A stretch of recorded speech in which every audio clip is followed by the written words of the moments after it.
welcome to Movies, Films, and Flicks. I am Mark Hoffmeyer, and joining me is Chris, the Sherminator, Kelly. It's the Kellinator. So The Kellinator?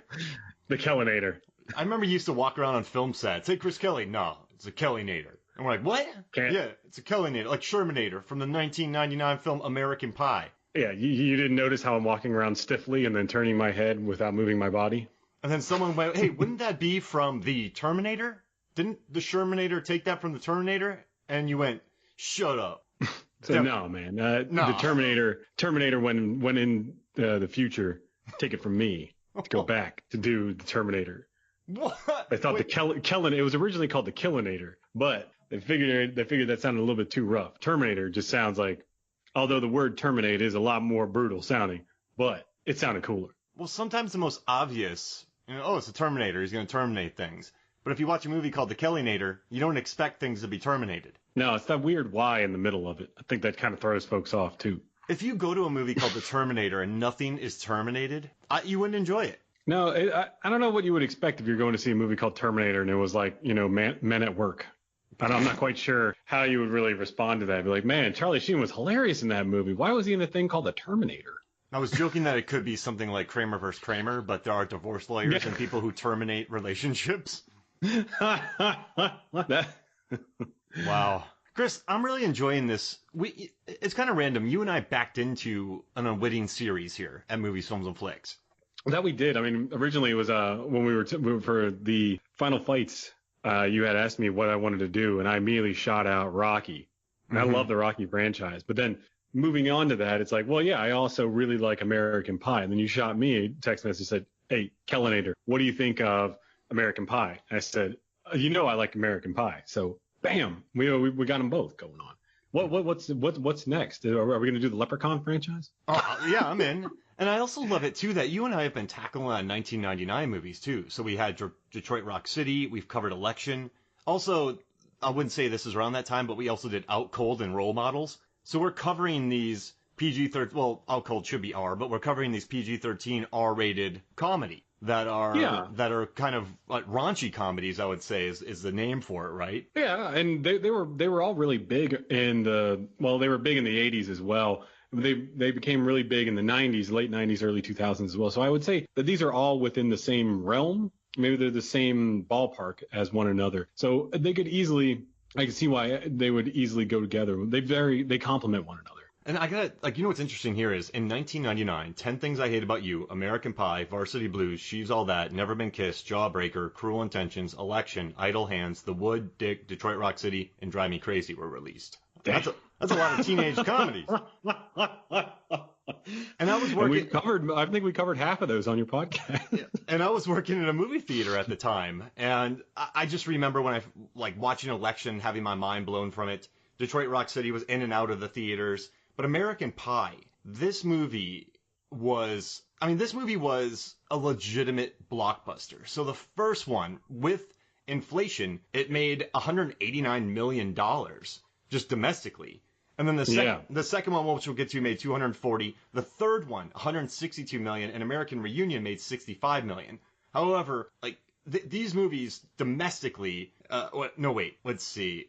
Worldwide, without inflation, $991 million. And they would cross the billion mark if we just tossed in some inflation. Well, with inflation worldwide, the first movie made $364.2 million, which is ridiculous considering it cost $11 million, but for inflation, $17 million, which I'm sure for those of you out there that haven't listened to the commentary, they were still kind of fresh into the movie coming out. They didn't really realize how big of a hit it was really going to be. And it was sort of like, if you listen to my episode on my podcast about Superbad, they recorded that podcast prior to the movie coming out, which was kind of strange because most of the time commentaries are the commentary, not the podcast. Yes, if you listen to my episode on the podcast about Superbad, we commented about how that commentary track for Superbad had been recorded prior to the movie coming out. So the guys who were recording it had no idea how big Superbad was actually going to be, and they make comments in that saying like, well, it'll probably be somewhat of a hit. You know, I wonder if they even will make fun of us or whatever. Maybe we'll be in one of those scary movies. They'll mock us in that. And it's the same thing with American Pie. They recorded that prior, not I don't know if it was prior to the movie coming out, but it was definitely very early into its release. So they were very naive, I guess you would say, as to what was about to happen, which is really interesting because all the actors and the writer and the director and the producer, they're all just kind of making these light jokes saying like, oh, ha, ha, ha, yeah, this is how that happened. Oh, yeah, da, da, da, da. They had no idea that this was going to be a cultural phenomenon. I guess that is probably the best way to put it, considering this was the revamp of teenage sex comedies that we hadn't seen in well over a decade at that point. I love the shameless plug for your classic American movies podcast, Chris Kelly. And I also love that director Adam Hirsch would go around and drop off a script onto the desks of studio bosses, and the script said unfinished teenage sex comedy, which can be made for under $10 million that studio readers will most likely hate, but I think you will love. Yeah. I mean, this is an $11 million movie that exploded. So, Chris, give me 3 reasons why this $11 million teenage sex comedy, was able to just, it's entered the zeitgeist. It really has.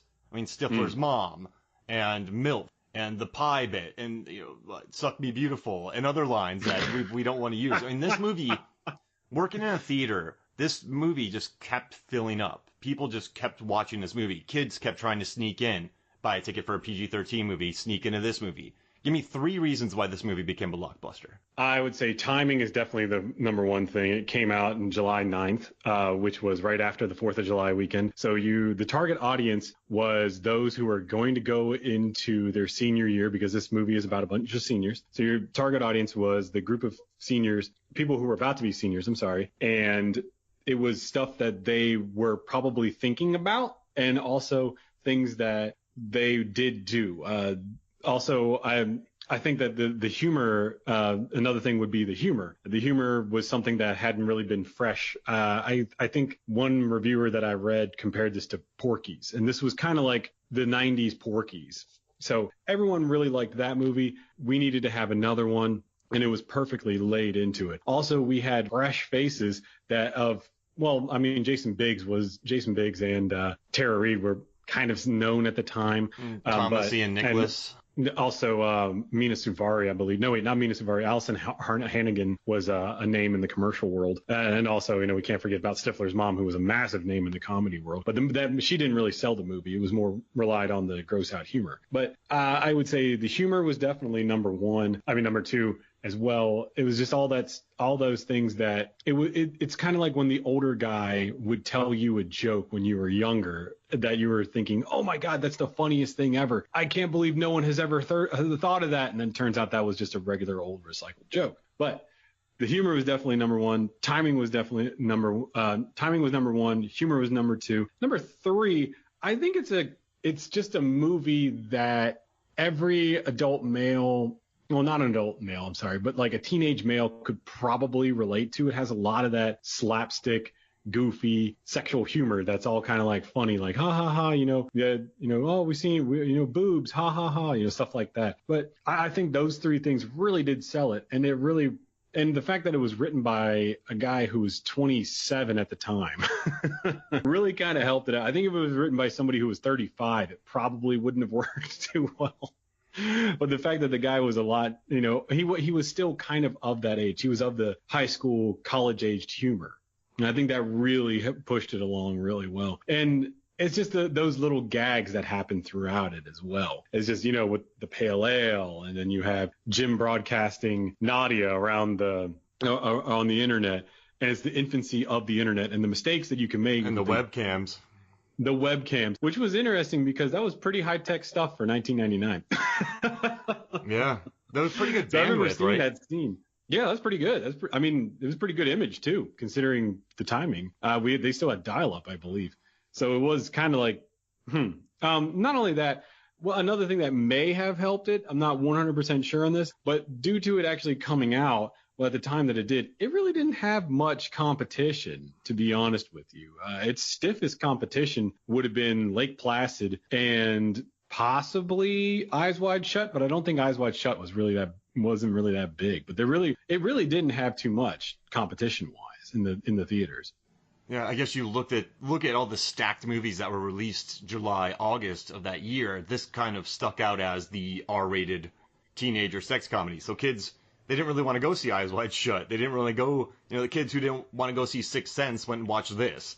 And I know, and there were some other big ones that year, Cruel Intentions and everything, but this was kind of in a league of its own in regards to all these teenager films. Like She's All That was PG-13. It was just kind of a nice little film. Election was more of an adult type film that took place in a high school. Mm. So yeah, I mean, it was good timing, and I think this movie had a weird. Like, listen, there's some. I've been doing a lot of reading about this, and there are articles that just what works and what doesn't work about this movie. Seems like most people nowadays really like the Oz plotline because he's not part of the whole video cam thing. He tries to be a jerk at first, but then the two actually sort of fall in love and they like each other, and he leaves to go hang out with her, and he's not part of like the normal gang shenanigans. People love that, and then people hate filming someone without their consent and broadcasting it to an entire school, which gets her sent back, and then no one gets in trouble for it. So, but I mean, this is also, I hate saying this, man, but this was 99. I mean, 10 Things I Hate About You, they paid a guy to date a sister. And in She's All That, kids were getting loaded up with steroids and doing all that. Never Been Kissed, a reporter went back to a high school and a teacher fell in love with her. Jawbreaker, you had murderous high schoolers. Cruel Intentions, you had rich boarding school kids playing games with people. Election, I don't know if I'll get into. Idle Hands, just stoners who are murdering each other. Detroit Rock City, these kids going to a concert. It's just, it's the plot disturbing behavior. Yeah, exactly. The plot lines of all these 99 movies were bonkers. So it's you just got to look at the time when it was released. But I also think with this movie, though, is there is some heart to it. I mean, and then you also get some really fun surprises. So Allison Hannigan's character just saying, like, what's my name, bitch? Or say my name, bitch. And then she just wipes them up and she uses them. And the whole flute line.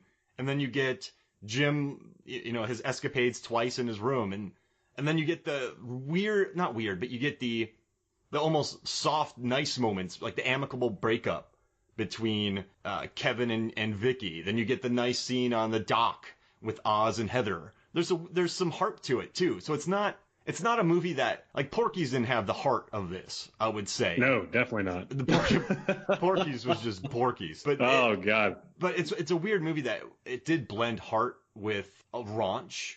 And I mean, this movie still has a 61% fresh tomato meter score and over 7 on IMDb, so people do like it. And it also, in 99, it brought the goods, man. I mean, I remember audiences going crazy for this movie when I would walk into the theater. So it does. I think it walked a tightrope, and it succeeded in that regard for what it was. Yeah, I agree. I mean, on IMDb, it gets a 7.0, Metascore of 58. Rotten Tomatoes has 61 with the audience. That's also a 61. So it still has its lasting power. I really think that it was the like I said, the people being naive about this movie, the characters and everything, that really did add to it. And I think that people just take it at the time when it came out. But if we could for a second, I'd like to give it up for Chris Klein's hair. Oh yeah, man. Oz's hair has that perfect strand that just hangs below, just that one strand. And in the commentary, Paul Weitz, the director, says that he said to the hairstylist, she said, well, how do you want to have Oz's hair? And he said, well, Oz is the kind of guy who doesn't really do too much to make himself look pretty. Like, he'll just put some gel in his hair and slick his hair back. He's the kind of guy that would have one hair dangling across his forehead. And that's the reason why we have that one hair, is because he said that. Oh, wow. That was it. Like, he said that he didn't really want to have that per se. He was more thinking of a guy who just kind of put some gel in his hair, then combed it back and then called it a day. But the hairstylist then was like, oh, well, no, you definitely said you wanted to have that one strand. And Paul was like, you know what? I don't even really care. So let's just go with it. Oh, I love it. And I got to tell you, another thing that makes this movie work is you know these characters' names. When you think about this movie, it's Jim, Stifler, Finch, Kevin, Oz. You just know who the core crew are. I don't remember the names of the kids in Idle Hands or Detroit Rock City. Do you? Or Out Cold. Hawk. I remember Hawk from Detroit Rock City. And before this, if someone asked you the names of these characters, would you have remembered